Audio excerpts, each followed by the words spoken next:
If I had to choose a video editing software in 2026, knowing what I know now, I wouldn't pick what most people pick. I wouldn't choose it because someone on YouTube told me to do so, and definitely I wouldn't choose based on what looks easiest at first. Because the software you use today can either accelerate your growth or slow you down for years. So let's break down what actually makes sense, from beginner to pro. So, the best video editing software in 2026, from beginner to pro. First, what actually matters in 2026. First is the performance and speed that you get as an editor. Then, the flexibility, the industry demand, the learning curve, the AI integration, and the long-term scalability. This is the essential things that matter for editors in 2026. The best software depends on your level and goals. Okay, so this is the things you have to get in mind when choosing a software. So, software 1, beginner level, CapCut. This is a very known video editing software because it's extremely easy to use. It's basically on PC, on mobile, on any device you can imagine. You got a fast learning curve, templates, and some little automations. It's great for social media. There is limitations in customization, and it's not an industry standard by any means. Okay, this is a recent software because when I started back in 2020, there was only Filmora, Movavi, and that kind of softwares. There wasn't any CapCut app, desktop app. This is a new tool that is very good for new video editors. Okay. Software 2, Final Cut Pro. It's optimized for Mac. It got a smooth performance. It's so good, its performance. It's very good for creators, and it's less demanded in the freelance global market. But you got the advantage of the Apple ecosystem. I forgot to tell the prices. If my memory doesn't fail, this is $20 US dollars a month. This is $200 one time if you do it with the Apple Education discount. That includes Logic, Apple Motion, and the other apps from Apple. Regular price is $300. So this first level is for the beginner ones. So I was using Final Cut Pro for very long years, like 3 years, something like that. And it's very simple to use because of the magnetic timeline it has. If you have a Mac and you are starting out, I recommend so much Final Cut Pro more than CapCut. Then, middle level, okay? Final Cut Pro. This is the industry standard in every single way. There is a massive plugin ecosystem. There is a lot of plugins. The vast majority of plugins, templates, motion graphics, etc. are on Premiere Pro. Okay, there is also Adobe integration of the Adobe suite. It's highly customizable. It has a strong client demand also, and is very used by agencies and YouTubers. This is the software I use to edit these videos and the content I've been putting out since I started out. Okay, my journey was from Filmora, Premiere, Final Cut Pro, and then I come back to Premiere Pro. Okay, back in the past, Premiere Pro was having a lot of bugs. Right now it's very stable, so much stable that year I've been using it again, it only has like one bug and one crash, and that's basically it. It's so good right now, and all of the AI features that are coming to the video editing software are first on Premiere Pro by months of difference. Okay, so this is the software I recommend to all the people that want to get into video editing. Maybe not the first software, but on the software you want to enter to. Okay, then the professional level, DaVinci Resolve. This has a superior color grading. It has a free version that is very powerful. I forgot to tell that Adobe Premiere Pro with education discount, it's on $15 US a month. Okay, with a whole Adobe suite. Okay, here DaVinci Resolve also it has all-in-one post-production system. It's a very complete software. It has also a growing industry adoption. I don't know if you saw the trend that everyone is changing from Premiere Pro to DaVinci or Final Cut to DaVinci. It was like 2 years ago, something like that. Also, it has advanced editing and fusion tools, and also a strong long-term scalability. Okay, It has a free powerful version, okay, talking about pricing, but the full software, DaVinci Resolve Studio, if my memory isn't wrong, cost like $300, okay? It's basically the same as Final Cut Pro, and it's a very good software. It's very, very complete. The thing that happens with this software, I didn't try it. I tried a little of it, but when I first opened up, and I know one people or more can relate to this feeling. When you open it, it's like an airplane command. It's like so many things to click to, a lot of panels, modules, and not a lot of things at the same time.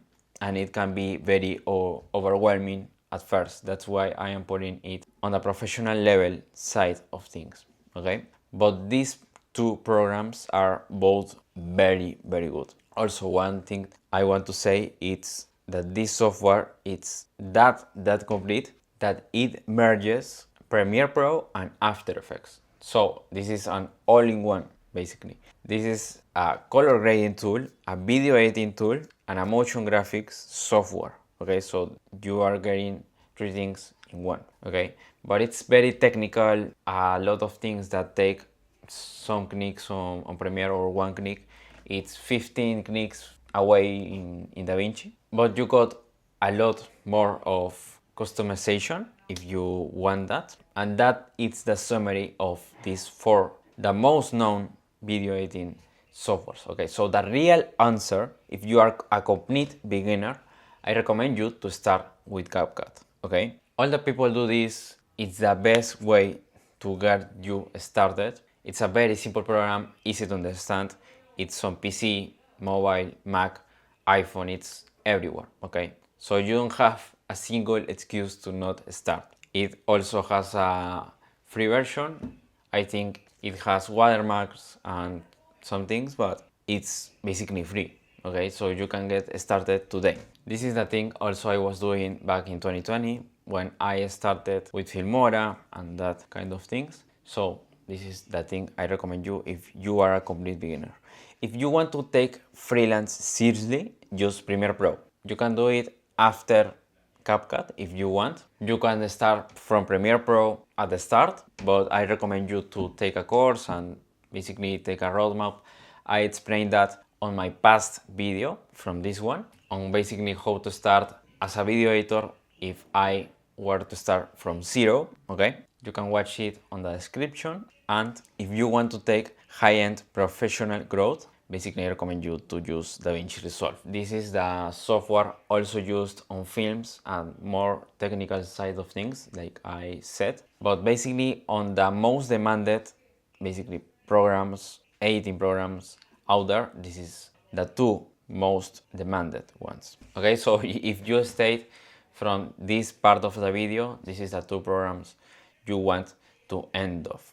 Okay, this is the end game of the video editing programs. This is the ones you have to choose on the end. So choose based on trajectory, not popularity. If DaVinci Resolve is popular and trendy, you can try it, but I don't recommend you to try it and stay with it because someone on YouTube tells you to do so and you change programs that you were comfortable with Premiere, let's say, and you pass to DaVinci. This is that it's not the best way to choose a video editing software, okay? And you may be wondering, why isn't Final Cut Pro in this final list? I recommend Final Cut Pro for a very specific type of people. First, you don't want to spend as much because Final Cut Pro also on the side of pricing has a 90-day free trial, okay? And that it's a lot of time to try a video editing software in its entirety because see, it's not a demo. It's the full software for 90 days, okay? I recommend also, mostly if you have a Mac, you want smooth performance and you don't want to do basically crazy edits because you don't have a lot of customization with this program. You can do motion graphics and any that kind of stuff. This is most basically simple cuts, transitions very simply, maybe a Daniel Dalen style type of look, and it doesn't have also auto captions. It has it, but on not all the languages you want to translate. It only has for now English, and you have to go for third-party applications like Green AI, Captionator, and those two you have to go outside of Final Cut Pro and export the project and coming back, and it's a little of mess. You can do it for free or a little price. I think it's Captionator, it's $15. Green AI, it's $15 a month. Okay, so this is for a very specific type of people. If you tried all the other programs and you don't like them, stay with Final Cut Pro. There is some little tutorials for Final Cut Pro. It has like 4 mainly very popular channels, but the advantages from Premiere Pro and DaVinci Final Cut Pro, it's that it has a lot of tutorials, okay? So Premiere has all the tutorials out there about video editing. DaVinci, Final Cut Pro, and CapCut are equal on the tutorials there are out there, okay? So if you want to find a specific style, you can find it with Final Cut Pro. If you want the Imangazzi style, you can do it with DaVinci, okay? You can do it, but there is not a tutorial on this software on how to do that, okay? There is a lot more of information within Adobe Premiere Pro on how to do a lot of things, okay? So let's go again with the pricing. CapCut, it's $20 a month. Final Cut Pro has a 90-day free trial, and then it's $200 one time with education discount, or $300, okay? Premiere, it's $15 a month with the education discount, or $40 regular price. And DaVinci Resolve, it's free, but the full version, it's $300 one time, okay? So that's basically all the prices, advantages, disadvantages of each program. Let me know if you have any question down on the comments below. And that's basically it for this video. This is the moment for you to take a screenshot. And thank you guys. See you on the next one.